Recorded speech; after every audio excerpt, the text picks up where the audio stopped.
Welcome or welcome back to my YouTube channel. In today's video, I am going to show you how to crochet bag straps that do not stretch when you put things inside your crochet bag. Yarn is flimsy, so if you put too many books inside or even a laptop, your bag straps are going to stretch if you don't make them properly. So today I'm going to show you how to make them properly so they're nice and sturdy. I uploaded this video on my Instagram page just showing them the technique that they should use, and it got over 100,000 views and many people asked for a tutorial, so here I am today delivering that tutorial. So to start off, let's go through all of the supplies. So first of all, I have this ball of yarn. You can use whatever yarn that you want. I'm just using this soft pink milk cotton yarn just for the demonstration. And then I'm going to be using a 4mm crochet hook. You can use whatever crochet hook that you have on hand. And then lastly, we are going to need a pair of scissors. Whenever I crochet bag straps, I found that the perfect number of chains is a chain 6. So that's what we're going to do now. So I'm going to make a slip knot. And here we have our slip knot. Then I'm going to place it on my crochet hook and tighten it up like so, and then go ahead and chain 6. You want your chains to be quite loose and it will all make sense in a few minutes. So we're going to yarn over and pull that through, yarn over, pull through, yarn over, pull through, and we're going to repeat that 6 times. And remember, don't make your chains too tight. So let's go ahead and count our chains. 1, 2, 3, 4, 5, 6.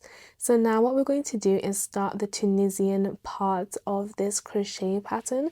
So we're going to skip the first stitch here and go into the second stitch. So you're going to insert your hook into the second stitch, and then we're going to pull up a loop like so.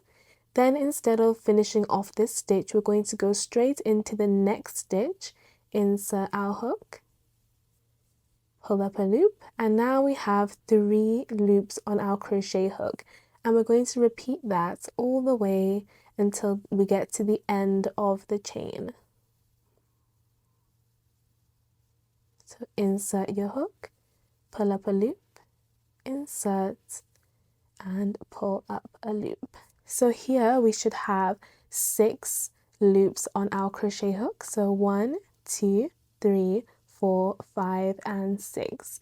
So now what we're going to do is yarn over and pull through 1 stitch, and then we're going to yarn over and pull through 2, yarn over and pull through 2, and we're just going to keep yarning over and pulling through 2 until we get to the end of the round. So let's finish this round together. Yarn over, pull through 2, and then lastly yarn over, pull through 2. So this is round number 1 complete, and just look at this. You can already tell that this pattern is going to turn out so nice. And then to start the next round, what we're going to do is insert our hook into these little stitches at the front. You'll see it a lot more clearer when we start working into them. But as you can see, we have these vertical lines that go across. So we're going to ignore the first vertical line. We never crochet into the first vertical line. We're going to go straight into the second one, which is right here. So we're going to insert our hook, pull up a loop, and then we're going to go into the next vertical line, which is here. Insert your hook, pull up a loop, and then go into the next one, and the next one. And then in this space, we do have a vertical loop, which is right here. It's quite hard to see, but we're going to go into 2 stitches instead of just the vertical loop.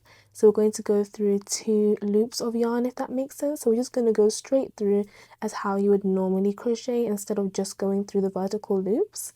And then we're going to pull up a loop like so. And we should make sure that we have the same stitch count all throughout this project. So we have 1, 2, 3, 4, 5, 6.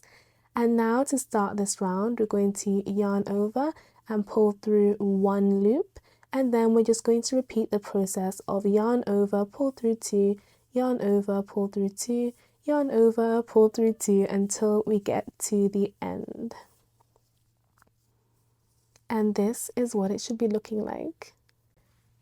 And this is where the pattern becomes very, very repetitive. So we're just going to continue repeating the exact same steps as we just did previously. So we have these vertical lines. We always ignore the first vertical line and go straight into the second one. And then we're going to pull up a loop, insert your hook, pull up a loop, insert, pull up, insert, pull up a loop, and then we're not going to go through the front loop, we're just going to go through both stitches like so, and then pull up a loop. And then to start the next round, we're going to yarn over and pull through one, and then pull through two, pull through two, pull through two until you get to the end. So hopefully you have got the hang of how the pattern is supposed to form, and we're just going to continue repeating this process until you have the desired length of your bag straps or whatever you are going to be crocheting with this method. So I'm just going to continue. I'm going to do a couple more rows, and then I'm going to show you how to fasten off, because it's very different to how you would fasten off a normal crochet stitch. So I'm just working on the last stitch here, and I think it'll be easier for you to see what I'm doing if I turn it this way. So like I said, at this point we don't go through just the front piece, we need to go through both pieces. So if you just turn it towards me, you can see that I've gone through just the side like so, and then I'm gonna pull up a loop and then just work it like normal. I just thought it would be better for you to see it if I hold it like that, so hopefully that part does not confuse you. So yeah, I'm just going to continue making a couple more rows and then I will get back to you. Okay, so I just finished doing a couple more rows, and just look how pretty this stitch looks. And this is what it looks like at the back, and we can already tell that these bag straps are going to be so much stronger than the bag straps that people typically use, whether it's half double crochets, double crochets, or single crochets. I feel like those are the worst to use. It's if you want to put heavy things inside, but if it's just for casual use like some mirrors or lip balm or something like that, then those will be perfectly fine. But yeah, if you want something a bit stronger, then this is a stitch to go.